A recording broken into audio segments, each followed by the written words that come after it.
வணக்கம். பட்டன் எப்படி ஸ்டிச் பண்ணுறது அப்படிங்கிற சின்ன சின்ன டிப்ஸோடு இதில் பார்க்கலாம்.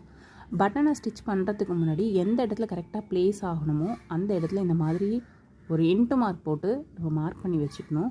அதே மாதிரி பட்டன் ஹோல் ஸ்டிச் பண்ணுறதுக்கும் இந்த பட்டன் என்ன அளவுக்கு லென்த்தில் இருக்குங்கிறத மார்க் பண்ணி வச்சுக்கணும் பட்டனை ஸ்டிச் பண்ணுறதுக்கு முன்னாடியே. அப்போ தான் ஹோல் சின்னது பெருசாகாமல் கரெக்டாக அதோட சைஸுக்கு ஏற்ற மாதிரி நம்மளால் ஸ்டிச் பண்ண முடியும்.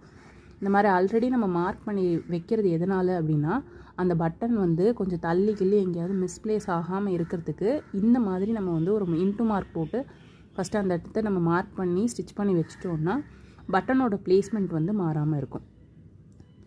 இதில் காமிக்கிற மாதிரி ஃபஸ்ட்டு ஒரு இன்ட்டு மார்க் மாதிரி அந்த பிளேஸில் ஸ்டிச் பண்ணிவிட்டு, இப்போ இந்த பட்டன் ஒரு 4 ஹோல் இருக்கிற மாதிரியான பட்டன், டபுள் ஹோல்டு பட்டன்ஸும் இருக்குது.